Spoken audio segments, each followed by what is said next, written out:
આજના વિડીયોમાં એવા ઉપયોગી આઈડિયા શેર કર્યા છે કે તમારા કામ પણ સરળ થશે, તમારો કિંમતી સમય, તમારી મહેનત અને પૈસા ત્રણેય બચશે. તો વિડીયોને એન્ડ સુધી જોજો અને સારો લાગે તો લાઇક કરજો.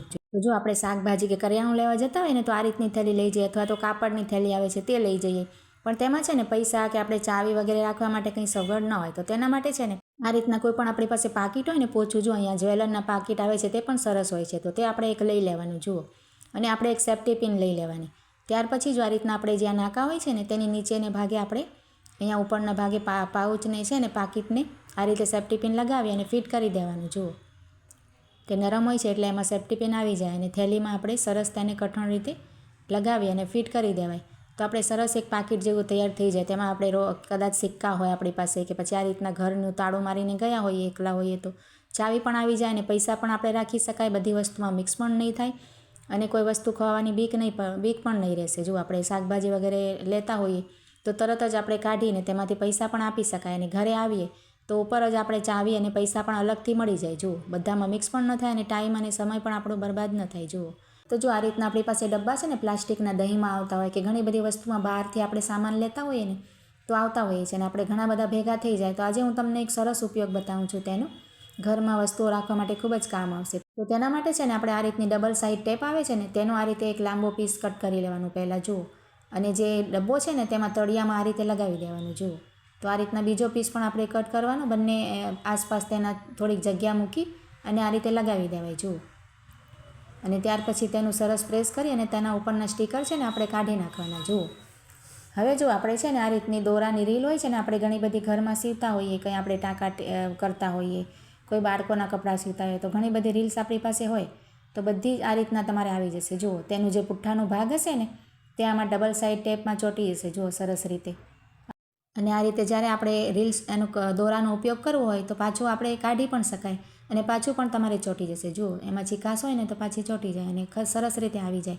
જો તમારે વધારે કોકડિયું હોય તો ગોળ ફરતે આપણે ડબ્બામાં આ રીતે ટેપ લગાવી દેવાની. હવે જો આ રીતના આપણે સ્પંચ હોય છે ને તેનો એક આ રીતે નાનકડો પીસ લઈ લેવાય અને ફરીથી આપણે છે ને ડબલ સાઇડ ટેપનો એકદમ નાનો પીસ કટ કરવાનું. જુઓ અને ઢાંકણ હોય છે ને તેનું ડબ્બાનું, તેમાં અંદરના ભાગે આપણે જ્યાંથી બંધ કરીએ ને ત્યાં ચોંટાડવાનું અને એની ઉપર આપણે આ સ્પંચનો કટકો આપણે લીધો છે ને તે આપણે ચોંટાડવાનું. તો આ પોચું હોય છે ને તેમાં જો આપણી બધી સોયો આવી જાય. જુઓ તમારે જેટલી પણ 4 થી 5 હોય કે ગમે એટલી પણ સોય હોય તેમાં આ રીતે પરોવી દેવાની, કેમ કે સ્પંચ છે એટલે એમાં આવી જશે. જુઓ તો આપણે એક જ ડબ્બામાં છે ને બંને વસ્તુ આપણી સચવાયેલી રહેશે. જો આપણે જ્યારે પણ સીવવું હોય ત્યારે સરસ મળી જાય બંને વસ્તુ, આપણે ખોવાશે પણ નહીં, તમારી સોય આમાં સચવાયેલી રહેશે જેટલી પણ હશે એટલી.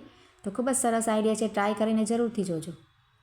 તો જો આ રીતે આપણે ક્યાંય પણ સિલિન્ડર રાખતા હોય ને ગેસનો બાટલો અને કદાચ આપણે સ્ટેન્ડ ન હોય ને એમને એમ રાખ્યું હોય ને તો આ રીતે કાટના દાગ લાગી જતા હોય છે. તો તેને શું કરવાનું, આપણે આ રીતે લીંબુનું ફાડ હોય ને અડધું લીંબુ લઈ લેવાનું અને તેમાં 5 ચમચી જેટલું આ રીતે બેકિંગ સોડા જે આવે ને ખાવાનો સોડા તે આપણે લીંબુ ઉપર નાખી દેવાનું. જો આ રીતે.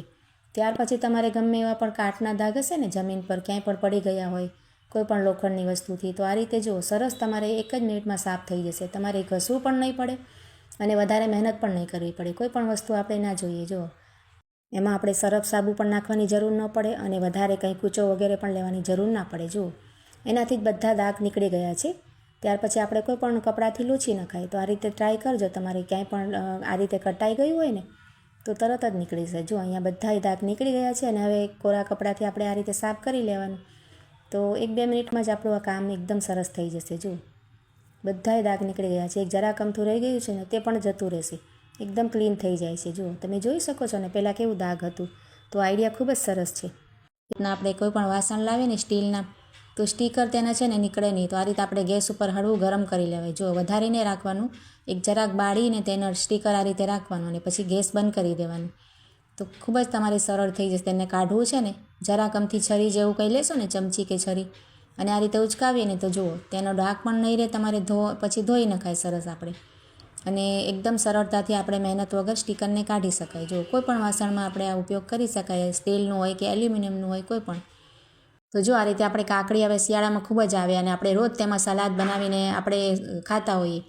તો આપણે ક્યારેક શું કરાય કે જો આ રીતે કાકડીને સરસ છોલી લેવાની અને ત્યાર પછી આ રીતે કાંટા ચમચી હોય ને તેની મદદથી છે ને તેમાં આ રીતે આપણે આંકા પાડી લેવાના. જો જરાક કઠણ હાથે કરવાનું એટલે સરસ તેમાં આંકા પડી જશે. તો આ ગોળ ફરતે આપણે આ રીતે કરી લેવાનું. જો એક આપણે લાઈન થઈ જાય ને પછી તેને થોડોક ફેરવી અને પાછું આપણે આ રીતે કરવાનું કાંટાની મદદથી. આપણે કાંટા ચમચી હોય ને તેનાથી જો આ રીતે. તો આખી કાકડીમાં ફેરવીને આ રીતે આપણે સરસ કરી લેવાની, તો સરસ ડિઝાઇન બની જશે તમારી.